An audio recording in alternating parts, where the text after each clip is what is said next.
Scott County, providing safe, healthy, and livable communities.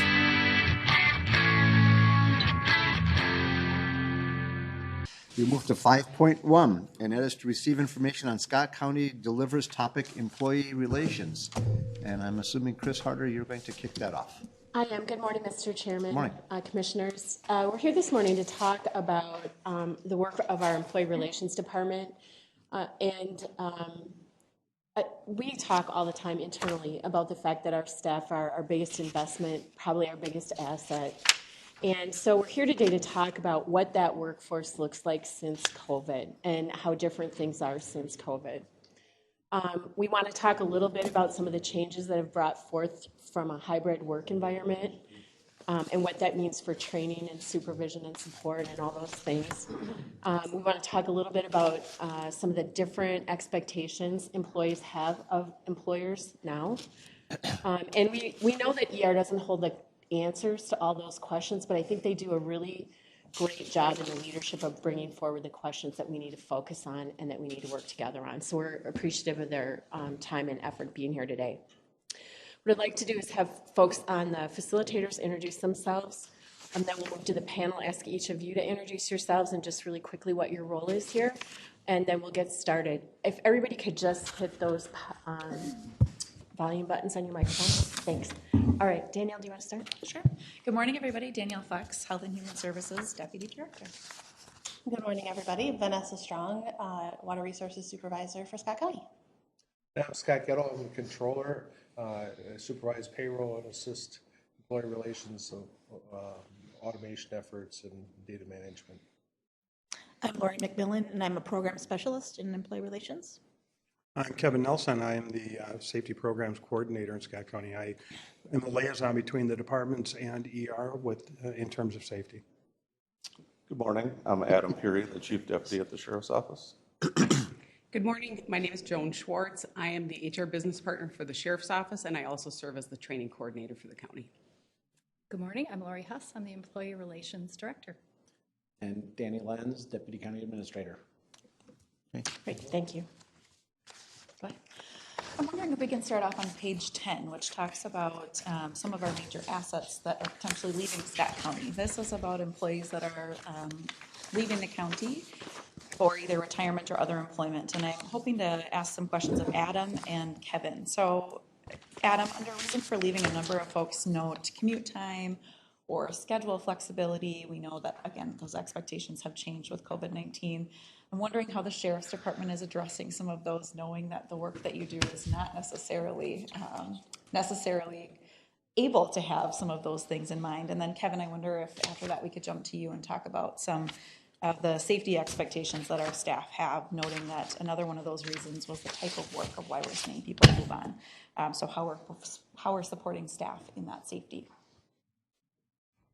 Yeah, I would say for the Sheriff's Office, 24/7 operations are always challenging to staff with staffing situations in both, specifically probably our corrections area and dispatch being lower than we would like. People are working more overtime, less time off. The work-life balance is suffering as a result. And therefore, I think people are leaving for more of a structured schedule where maybe the hours are a little shorter, and nights, weekends, holidays are always difficult. Primarily, I think another reason that people leave is there aren't structured educational programs for some roles in the Sheriff's Office. There is no college major for a dispatcher, for example. So we get applicants who are interested in it and perhaps maybe don't have the necessary skills to be successful. And they realize that during training and then decide to move on to something that they can be a little more successful at. It's a very challenging job.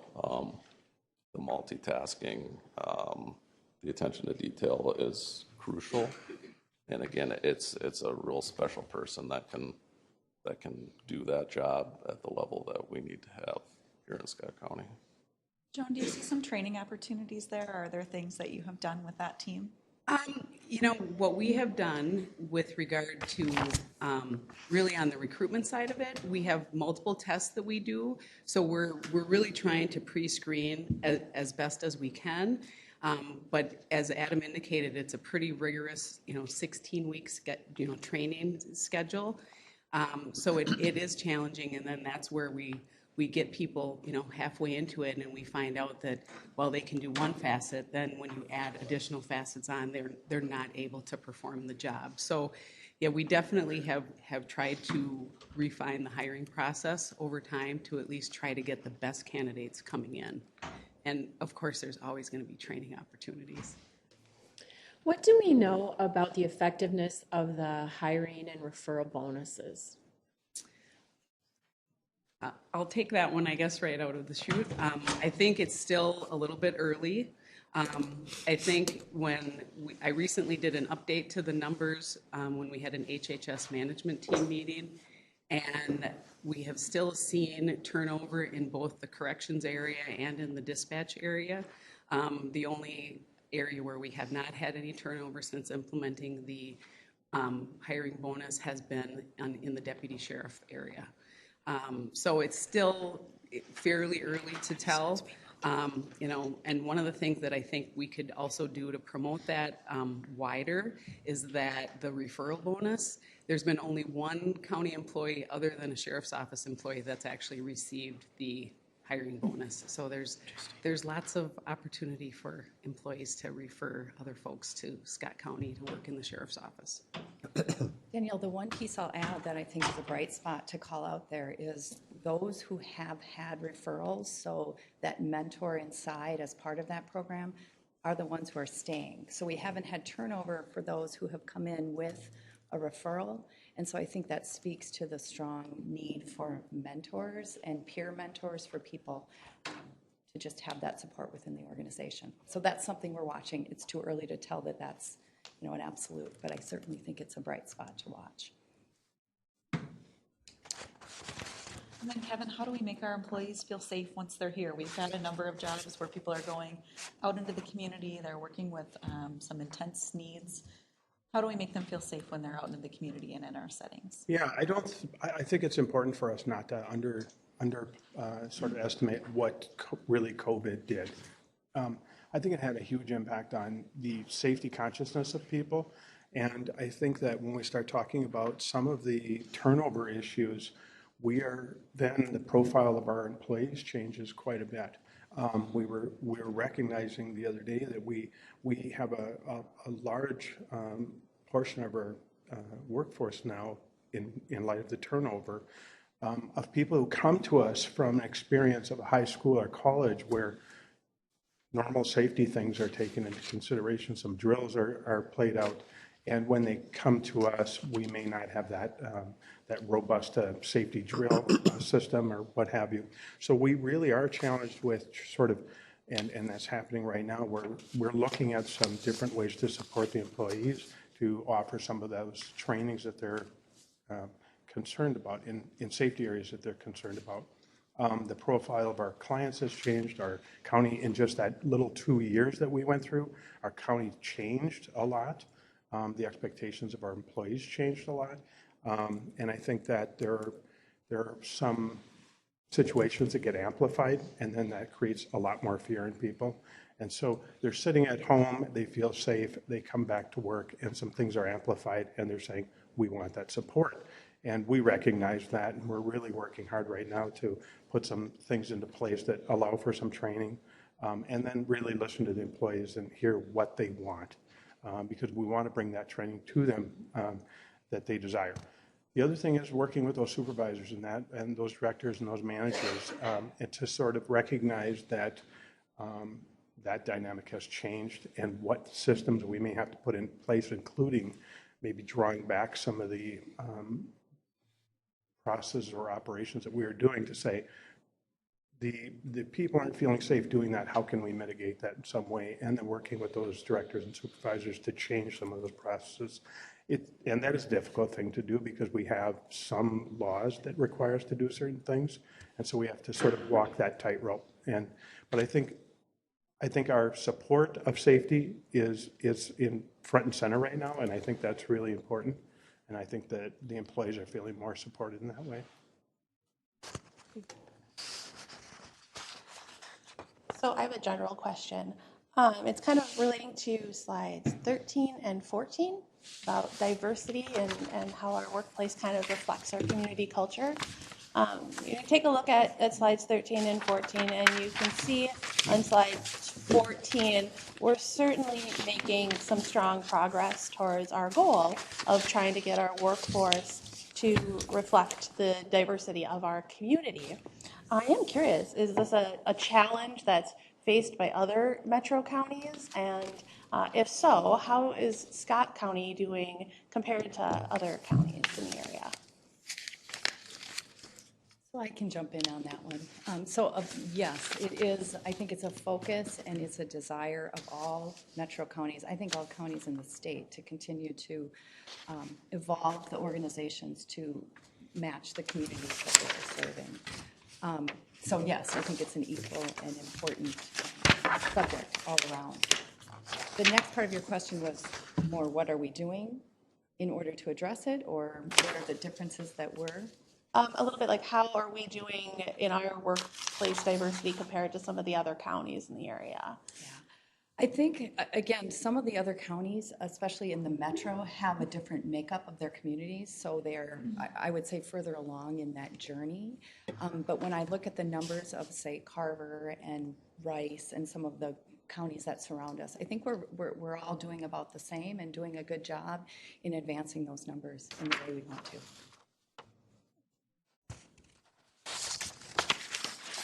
Can we go to page 16, please? This looks at the age, it looks at the percentage of employees who are positioned to retire within the next 5 years. And so I'm wondering, part of our strategic plan is about leadership development. And when I look at this, I think about succession planning and growing leaders and replacing really, really experienced, really talented people as they leave this organization. And I wonder if you can talk about the approach from an ER lens and maybe even org-wide about addressing that. Are you guys worried about this? I am not worried about this. I think that we have been in this picture for a little bit of time now. I think the last 5 years has been when we have started our exodus of the boomers, so to speak, from the workplace. And so I think that we have been managing this as we go. A 10% turnover rate for your most experienced is something we need to be cognizant of, but I think we have for years been looking at that knowledge transfer, at trying to understand some of those core key and expert positions, and trying to make sure that we are pushing that knowledge throughout our workplace and throughout our different organizational structures. So I am not worried about this. I think it speaks to also opportunity, new ideas coming into the organization, new ways of doing things that also add a lot of excitement to, again, the work that we do and to the services that we provide. It really brings really new life to some of that. And I'll just add that at least through our training opportunities that we've had in the last couple of years, through our training partners with Normandale and Metro State University, we have offered supervisory training for not only existing supervisors, but the group that we would call emerging leaders. So then at least they can kind of get a little bit of a taste of what it would be like and determine if that's a path that they want to go down. So through the Normandale series and then the LEAD Academy, which is through Metro State University, those have been two, paths that we have been able to offer to employees to explore future opportunities. Do you know, or do you have thoughts about how it changes when you have this hybrid work environment? How are we addressing, what does supervision look like in a hybrid work environment, and how do you grow people? I know how it looked when I grew up professionally. I'm not sure what it looks like going forward, but I'm wondering how you're planning for that. So it can go to anyone. I think this is just a challenge organizationally. I think people are still figuring out how to supervise effectively in a hybrid environment. There are struggles between employees who very much want to have the flexibility and work from home. But there's a reality to some of our work of needing to be in person, whether it's to directly deliver a service or just sorts of conversations that are more effective when you are in person and in an office and you can build those relationships. So I think it's a struggle for us. I know we have employees that push back on being asked to come into the office. I think as we look at some of those reasons why employees leave, supervision has actually gone down in that, but type of work has gone up. And so for me, I just think it's a balance that we're trying to find out to give employees that flexibility, but also just that understanding of being in the office sometimes is critical for a myriad of reasons. I know I personally feel it with my team when we're working on stuff, and I definitely know that supervisors find it more difficult to do some of that supervision when the person is remote and you not be able to walk by and just say, how are things going today? Yeah. Okay. I hear Adam talk about training need, and I hear Lori talk about how helpful those mentorships are. And I know we've made some really great connections to even high school students and getting them interested in government work. So I'm interested to see how that results, and as time goes on, do we have people that are engaged in our workforce from those programs? I do wonder a little bit about sort of the time lapse between that intervention, right? Between getting someone interested in high school and when they actually enter into the workforce. So I'm just curious if there have been programs that we have done or other communities that have done where we're looking for maybe those college level internships, maybe even a paid internship, licensure supervision, some things that maybe when they hit the end of that path, they're ready to come right in. Is that something that we've or other communities have explored? I think there's a lot of internship and connection going on that isn't necessarily coming through the ER department. So as I think of CARA and the volunteer program, that's where we have a lot of the unpaid assistance coming in through the county. And so I know through that, and again, some of the recruitment stuff that I've seen and in how people heard about us, they've connected with adults working at the county, whether it was formally or informally, and through connections out in the community where they have made those connections here. And then, as I said, additionally, there are quite a few different internship opportunities, whether they're short-term, couple weeks to months, where there are people at the college level as well as high school level working with adults within Scott County and making those connections. So I do think we do have some of that going on all the time. There are opportunities that we will be exploring further, I think, in the future for what's termed in other places as pathway programs. So again, more formal relationships with schools or it's typically colleges where then people are coming in and maybe we're paying a portion of training to get them into specific programs where we're really struggling to get skill sets. So MnDOT, as an example, has pathway programs for mechanics, which is a more difficult skill set these days. And then it's a component of they're in school and then we're working with them and maybe paying for some of that schooling for the hopes that they will join us. So those of you who know me know I'm kind of a data nerd, and I say kind of as kind of a joke. But I don't know your data. So I'm looking at slide 11, which is about average employee tenure. And this is a little bit more of a data question. I noticed that 5 of those counties are part of the 7-county metro area. But then we have Rice County, which is outside the 7-county metro area. And then we have Crow Wing, which is up by Brainerd. And so I look at that and I think that's really curious and very interesting. And if you could maybe help me understand a little bit better why we might choose those 2 counties over like Anoka and Ramsey. So it really gets back to it's the MICA group. So the MICA group doesn't include Anoka and Ramsey. So we as a group had put together data sets. And so we share those data sets because that's the group that's involved with MICA. Okay. Oh, that makes a lot of sense. Lori, I wonder if we could talk about some of the work that you do. So we know that employee culture is really important, and I think you as having some of those employee-facing media outlets like our newsletters, our website, definitely impacts and informs and enhances that culture. So can you talk about some of the things that you've been doing and what you've seen as successful in that work?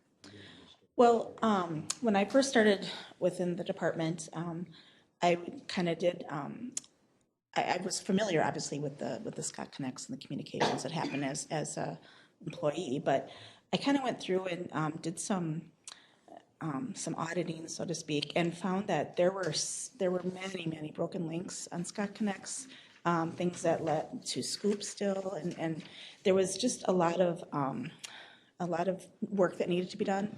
So I've been spending quite a bit of time in going through and making sure all the appropriate links are there and they get the employees to where they need to go.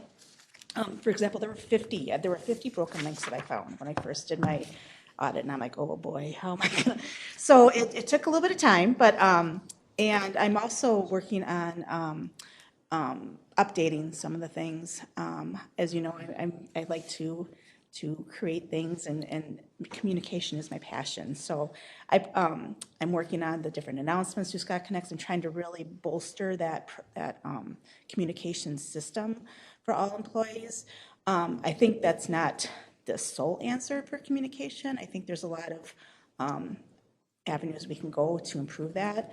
For example, communication has long been an other duties as assigned position or project for different positions. When COVID hit, communication became, foreground. Okay, we brought people in, and that was their main job to work on. Now, post-COVID, we've kind of gone back to the other duties as assigned, and I think we really miss a lot of opportunity to really connect our employees together, as well as communicating with the public as well, because there's a lot of really important things that are done that I'm pretty confident that not everybody knows. Communication is vital to a successful workforce and successful with other public, with partnerships and with residents. So I think it's really important that I see a need to bolster our communication. I'm excited to be part of it within ER, but I'm excited also to look at if it can go on further too as well. I would just add, so going through COVID, people really got their information through websites, through email communications, and ER is a focal point for where employees are really looking for that information. Probably one of the few sites where every employee is going periodically to look at whether it's benefits related, pay related, whatever that is. And during that time, we also switched from our old Scoop site to Scott Connects. And so not only are people solely getting their information or primarily from that, where before there could be a little bit more just what's the chain of communication in the organization, but we had that switch as well. So I think Lori's done a really good job and continues to do a really good job trying to get that updated, but there's really a change in how we have to shift and do that communication and provide more attention and make sure it's there, because we are going to be in a place where people are not getting the communication that they did normally through that kind of informal conversations that happen in the office nearly as much. Yeah, hybrid is really work environment has played a big role in that as well, because you can't put posters up in the kitchen because not everybody's in the kitchen. So the communication system is really morphing as well with growing with the supervision of hybrid and everything else. So. Just jumping back quickly, when the question previously was on that hybrid and kind of some of the changes we've seen there. And I think just this speaks to the intentionality that we have to have in a hybrid world, because those happenstance learnings, those happenstance picking up a message that might be something you're hearing from a different cube, those things aren't happening. And I do believe that impacts teamwork. I think that impacts relationships. And so that's the thing to me as we're going forward that we need to focus on, is how do we have the intentional team building, the intentional relationship building across a hybrid work environment. And I think that's really something that's still evolving and developing, and others like us are searching for the answers to that. How do we do it best? Have you keyed in on any of those that you think are, to delve into that one a little bit? I'd like to sit here and tell you that I have, but I have not. To me, it's really the word intentionality. It's making sure as leaders we know our teams and that we're weekly connecting with every member of our team in some way. What way that is and what's best for each person, I don't know, but the intentionality of that connection is super important. That's what I would say at this point. I will, if I can add just to that a little bit, just the idea that Well, some studies have recently shown that the disconnect that employees have when they're working off-site remotely is clearly acknowledgeable in some of the surveys that they've done. The sense that we're sort of contract employees sort of making our way around, and so that may have something to do with some of our turnover. But I will say that one thing I am noticing is that connection, whether it be if we are remote, that connection is so important that the employee feels like they have a voice, and that somehow someone is hearing that voice to allow them some communication or feedback just in the general airspace is not what they're looking for. They want to be they want that communication to be confirmed. One of the things I've heard recently, and we are exploring and just about ready to put out, is a form that employees can advise us what they're seeing, a near miss form that allows them to say something's happening, we want it, and it's going right to our office, right to the health and safety office, and we will reach out to them right away, like we do on all of their incident reports. They seem to really respond positively to reaching out to them, saying, tell me more about what happened. We want to share that with you. We want to give you support, and then we want to communicate with everybody who's involved in it. And I think that connection, if we don't do it right with hybrid work, is really lost, right? And so it's up to us to reach out to them, whether it's hybrid or they're working remote, to reach out, just like our COVID issues where they contact us, let us know, hey, I've got this, what do I do? We reach out, have that extended conversation, really supporting you. I think that's super important in a hybrid model. I like that concept. On page 9, it talks about just our overall turnover numbers, and I think we saw some pretty staggering increases from 21 to 22, and we heard a lot about, over the last couple of years, the great resignation, or, you know, and I think one of the interventions that we've heard that might be helpful is these stay interviews. So that to me kind of sounds like, why would you want to stay here? Or what brought you to Scott County? What keeps you here? I think we've got really good data on our exit interviews, but sometimes that might be too late. So are there other things from the team that you think about? How do we check in with our employees, and how do we encourage them to stay, and how do we keep that culture positive so that that's...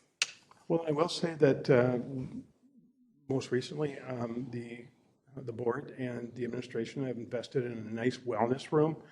Our health and safety group has put together a process for individuals being able to read some, safety information and come into that room and use it. It's being used a lot, and I think that studies show that the more of those kind of support resources that you provide employees, the more willing they are to come to your workplace and to be involved in that. Now that we can't build a lap pool in the backyard, but really that investment in that wellness room is amazing. People walk in there and they are like stunned because they're expecting some little closet room with a one treadmill, and so I use the treadmills regularly, and when I go down there, they're full. And people are using this, and they're staggering their time. And I would never want to underplay that kind of resource and what that will do to draw people into your workspace. As we move forward, also we're looking at bolstering our well-being program within the county for employees. It was a lot more involved, obviously pre-COVID. It's always a pre-COVID and post-COVID here, but we really have a lot of plans to bolster that and to bring in more oneness within the different employees, whatever their interests may be. So I'm excited about that. I think also when we talk about employee retention, it's important to remember that ER also has to work through supervisors, managers, other leaders in the organization. They can't do it all. I do think we have some work to do in terms of supervisory training, leadership development. What does that look like in supporting those supervisors? But it's just as critical for supervisors, managers to be connected with their employees and sharing as part of that retention kind of philosophy. We can provide and help provide tools and training and things, but those supervisors have to be the ones really focused on those employees and what's keeping them there, what's not, that sort of thing. And I'd just like to add, because I participate in news on a monthly basis, the new employee welcome session, and I always like to ask employees what brought them to Scott County. And despite our high numbers of people working hybrid. I had multiple people in the last session talk about that they came here because of the new building. So Really? I was like, well, that's awesome. So everybody has, different reasons for making the change, but quite often it's employee referrals. People are telling people that Scott County is a great place to work. So we just need to keep working on that and keep enhancing that so we have people, telling people to come and work here. Lorian, tying what Danielle asked about a 9 with 11, when it says type of work, that one actually has grown quite a bit. Do we see it stand out in a certain area? I know Adam hit on that a little bit with the 24/7, so I was curious about that. And schedule flexibility dominated in 18 and 19, went away in 20, obviously. But it's, That and commute. yeah, it's peaked a little bit. So just curious on your thoughts on that. Yeah. You know what, I got caught up in the commute. Can you ask again just briefly? I'm sorry, I got off on a tangent. I was kind of curious about the type of work. That one has really yeah. grown. And I was wondering if we're seeing it more dominant in a couple areas. Yeah, I think type of work and scheduling go hand in hand because of what Adam said. So in some of the areas where we have high turnover, we have high workloads, we have high pressure on those folks. And so schedules, like even when you go home, you're not relieved of thinking about work because your workload is sitting back at your desk and you know it. And there were maybe 5 or more calls you didn't get back to that you wanted to. So I really think those two things are tied hand in hand.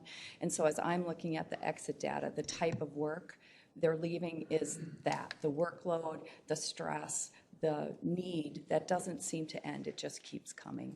And I do believe, I don't think that's across all, but I do think it's in several of our disciplines within the county. Because again, we're such a large organization with 40 plus businesses. It's not everyone experiencing that, but more and more are in areas where we've talked about in this room quite a bit, where there's demands on services that are just not ending. I think when you think about some of our high stress areas, as they have that turnover, you have a lot younger employees then coming in who don't have that sort of mentorship as much. I think the jail is one where it's how do we bring stability to it, because that turnover, even if you can get the bodies, is just creates more stress for those who are remaining. So I think that's also a challenge in those high stress areas, because it's a lot of young employees and a lot of our more tenured ones are having to carry more of that stress in the organization. Well, adding on to that, we have a situation in which we're really trying to bring in employees, and we're in some of those areas, we're going to great lengths to try to bring in some people who would otherwise may have never tried out that type of work. And so you might see some of that where somebody goes in, finally gets all the training, goes on the floor and says, wait a minute, I'm actually going to be in here with 60 people who are incarcerated. That's not what I'm really interested in. But I think that goes into a couple of different areas where we're bringing in people because we want to get those employees in the door, and then they are in that area and thinking, this was different than I thought. So I think that that's happening a lot because we're trying to get those people in the door and give them a shot at it.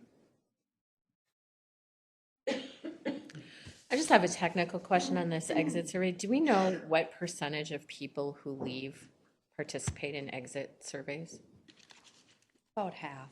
About half? Yeah, Okay. about half in our good years. We've had some where it's been about a third. Okay.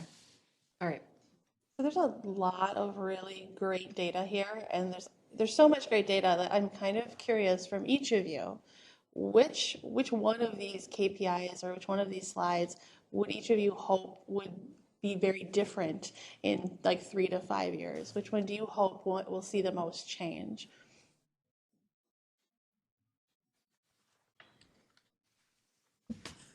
Well, I'll go first, and I'm going to say turnover, because right now turnover really trended up in this last year. And that's not just in Scott County. That certainly is, we're seeing it across employers. But I would like to see turnover go down, because I just believe that we build our culture with people staying here and growing in commitment and engagement. And so that's the number I would like to see different. I would agree with Lori. And to me, the tenure goes hand in hand. When we look at our jail, for instance, and our correction staff, the vast majority have less than 2 years of experience. And in order to stabilize our workforce and provide all the things that we need to provide to the inmates and staff, having more tenured staff and lowering that turnover rate certainly would be a huge help for us. I'll chime in right along with the two of them, but I'd like to see more of a change in the reason for leaving, because to me, my line is always, I never want to, not see somebody better themselves. So if someone is leaving to better themselves, I think that's great. They need to pursue the opportunity for them, but definitely want to see the reasons for leaving like that or retirement as opposed to things that are related to Scott County. That's almost exactly what I was going to say too. I think, the reason for leaving, retirement, or because again, if they want to advance in their career, it'd be nice to do it in our home with us so that we can keep that knowledge and gain from that. So definitely, I would rather see more retirement than other reasons for leaving. I'll throw in, off the KPIs in the narrative, there's a triangle in there talking about current state of how employee relations workload is, and what the desired state. That's where I'd like to see some progress, because I think today we're so paper-based in our internal services world that you're chasing transactions all the time. It's just a lot of, I feel, wasted work, because the value we would get out of the organization will improve so much if we can free them up from that type of work and get to higher level work, so that we can reflect on these different strategies and what can we do to better ourselves. That's my hope in a few years.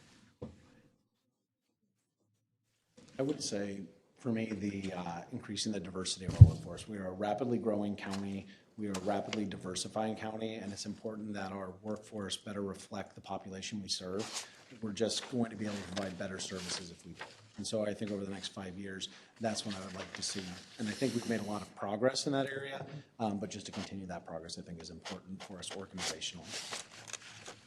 That would be my, the thing that I would hope we'd see is with the growth of Scott County and with the growth of the population and the diversity of the population, that we would have far more people applying for and being accepted for positions here that are from the diverse community. Yeah, I think that helps us all. Thanks. Do we have connections? I'm thinking of some of the areas, Lori, that you referenced, Adam, you referenced around some of these high intensity, high stress kinds of work areas. We're seeing it on the news every day. Like, this is not a Scott County unique situation.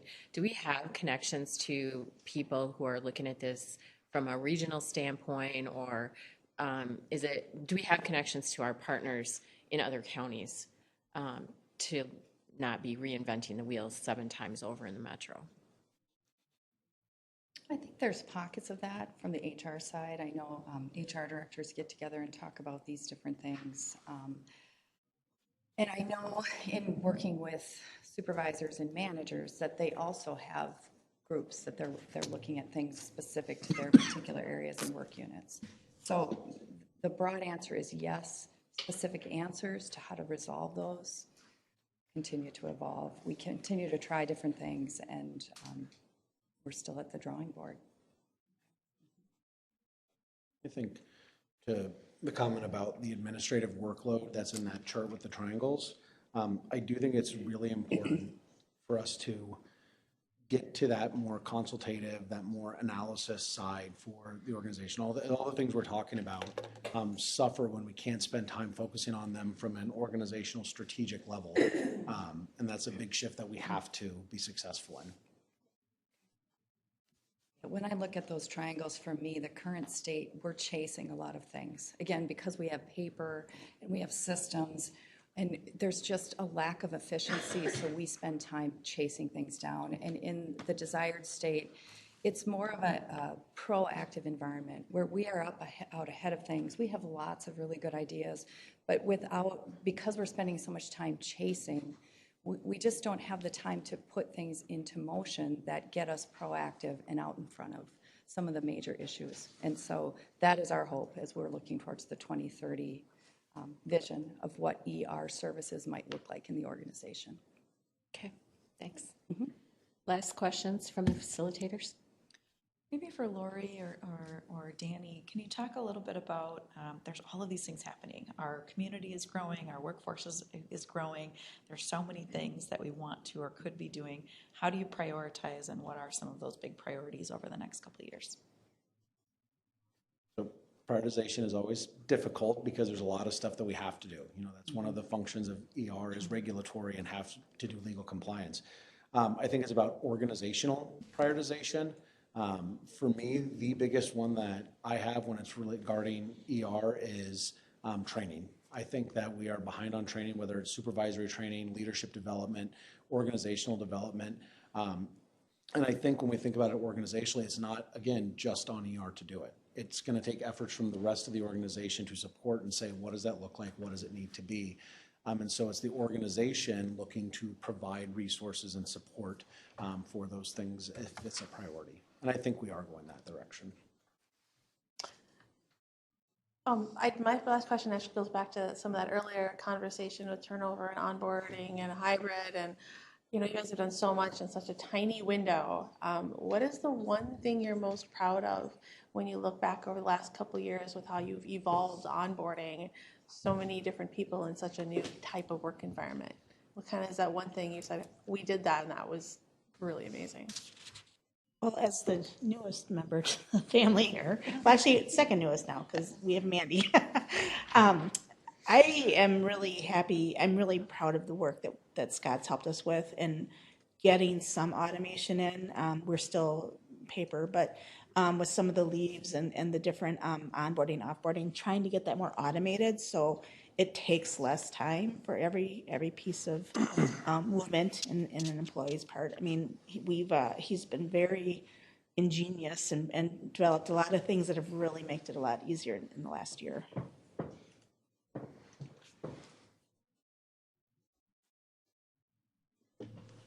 I would just add that I think we've all had to basically pivot. I mean, and I think we've pivoted a lot over the last, 3 years, just in terms of our processes. I mean, I can speak for myself. I went from being in the office 100% to in the office 0. I mean, I was in the office 5 times over the course of 2 years. So that's a huge change, and I think you spoke to that earlier in your course of questions with the relationship building and that connection, because I can tell you there were days where I didn't feel very connected. So I think we've really refined some of our processes to try to use technology to our advantage, and we've really kind of just had to constantly and continually adapt. And we've obviously had to do that because we never stopped hiring. So we've had to kind of keep making changes and evolving as things were thrown at us. And for me, it's we continue to evolve that total rewards program. So this war for talent is real, and it's going to remain real. And so to me, together with the board's support, we have really stayed competitive across that total reward spectrum, and I just feel really good about that. I think we are a great employer. I say that wholeheartedly, and I just am really proud about that coming through all of this. And some days, honestly, the answer is just that we have been able to accomplish so much, keeping the lights on through all of these white walls that many employers have come through. But I just can't say enough how happy I am with the team I have who's really rolling up their sleeves and trying to address new problems that every week, we're all like, I can't believe that's the question that came forward today. But those are the types of things that I get a lot of pride in the work that I do here. I guess I would just say, I think when we talk about our employees and how we've come out of COVID, how the organization kind of stayed true to its own philosophy and vision in terms of not just having a knee-jerk reaction of we're going to be all remote or we're going to be all in office, or being really strict and dictating what that is. I feel like and probably some places don't agree with this, but I think we found the right balance in terms of making sure that the service delivery, the work that we have to do is what drives the decision-making, not something that's coming just from leadership to say, this is what it has to be. I think that's helped it feel a little bit more fair and natural to the organization as opposed to it's going to be this way or this way. So I'm proud of how we ended and came out of that with that kind of direction on it. You know, we didn't read that, but I think we should know. We went through at senior leadership last Thursday, the accomplishments of the business plans.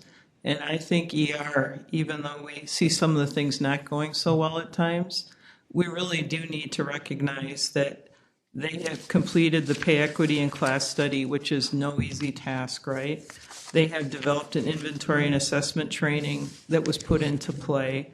They've opened the wellness room, which is not easy to do, and go through how that's going to operate for the first time. They've redone the whole Scott Connects and connectivity, which isn't an easy process. They completed the bargaining and the settlements, and we safely made it through COVID with a lot of their leadership and work on policies and processes. And so when you think about that and the small unit they are, it is a tremendous amount of work that has been accomplished over the last couple of years, and they really should be commended for that.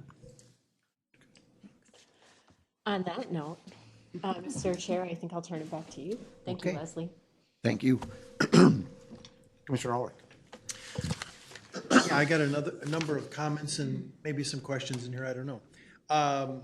First of all, on who we compare ourselves with, I think we should not have Crow Wing in there. I understand the MICA connection, but Crow Wing is Brainerd area generally. And Anoka Ramsey, I think we should include. Hennepin is not a part of MICA either, but so I think those are some that I would like to see us include in who we compare ourselves with, not just in this category here, but just generally across the board. And when we do other comparisons, I would always like to see Anoka and Ramsey in the mix. I'm just wondering about remote work. You know, we've talked a little bit about about mentoring and training and growing people in leadership development. You know, if we said we wanted to have strategic mentoring or strategic training and growing people and leadership development, it does seem to me that remote work isn't greatly compatible with those goals. That, you know, I think remote work might be somewhat of a dead end type position where you say, well, you can work remotely in that area, but if you wanted to really grow into one of these other areas, you know, that might not happen as well if you're doing remote work all the time. I don't know. That's just a thought. It looks like Danny, you're nodding your head. So if you want to comment that in a minute, that'd be great to hear something. When we're comparing ourselves on why people leave, I was surprised that wages weren't specifically called out. If that's under the category of advancement or opportunity or whatever, I can see where that would fit, but it might be good to just call on wages as a specific item. These are a lot of comments.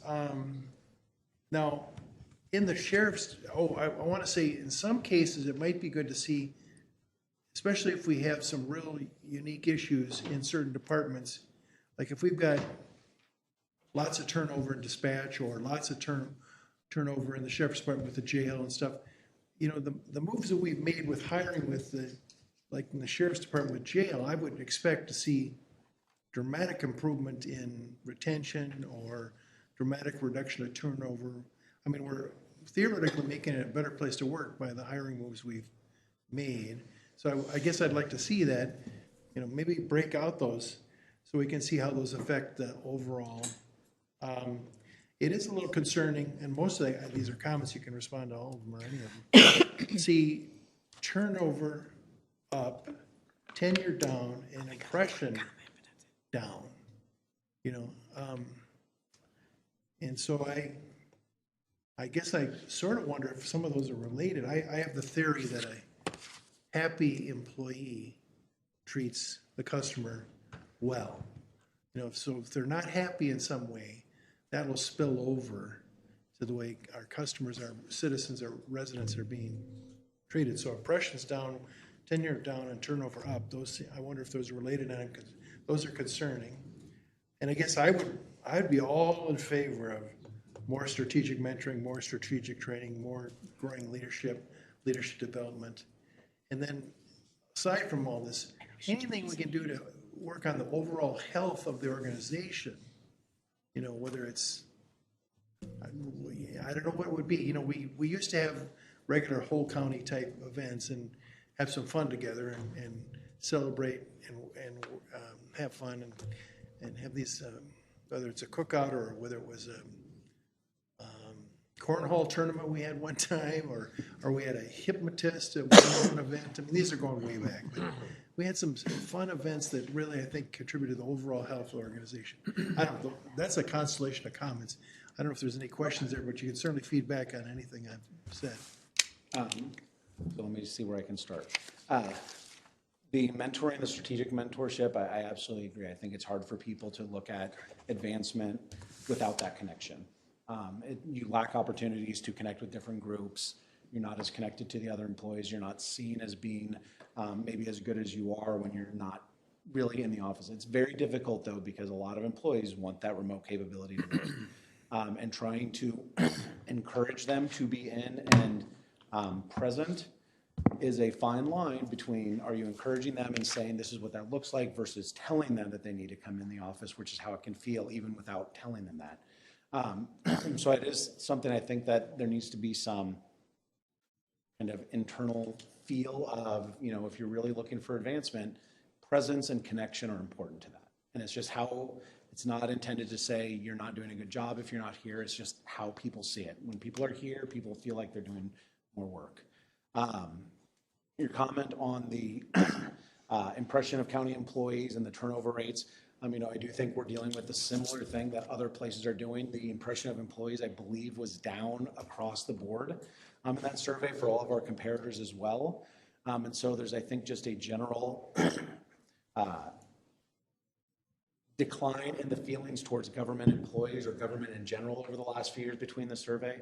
I believe we are still one of the highest impressions of employees when we look at our comparators that we do the survey with. When actually that goes back quite a ways where our employees are regarded.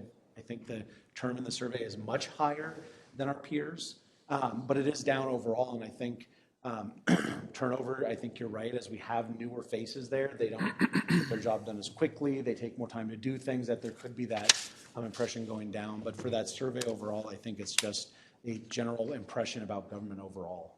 And there was another one in there, but I'm not recalling what my response to was. Anything else you want us to directly respond to? I just do have a response on the wage or pay for the reasons leaving. It is listed as, it is an option to pick as one of the reasons for leaving. On the slide, we had to limit it to the top 7 because of space on the slide. In our data book, though, we do have all of the reasons listed. And in 2022, pay was only 4.84% of people said that. So I just wanted to comment on that.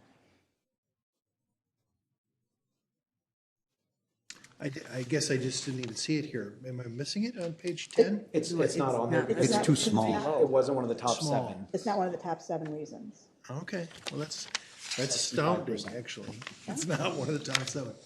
Okay, great. Commissioner Brecky. Thank you, Mr. Chair. Thanks, everybody. Just 2 quick comments. One is I really appreciate under the background how everything that's going on right now, you identified opportunities with all of them. I think we can sit here and lament the labor market and all the challenges in your work, but I really appreciated you calling out those opportunities because they are true, and we need to focus on them. Second, I echo many of you who brought up the turnover rate. I think we all want to see that look better in the years to come, and I think especially it's important that we all can speak to what it means to work for local government, that it's really public service, and we need people to understand that before they embark, and that they're going to get that rewards from knowing that they're serving the public, because often the external affirmations don't come. People don't come up to us every day and tell us how happy they are about local government and the work we're doing. So really important to try and grow that and see that and celebrate it, because I think it helps it helps find satisfied employees and the success of our organization. So thank you. Thank you. Anybody else? Question or comment? Okay, seeing none. Thank you. Thank you. Thank you.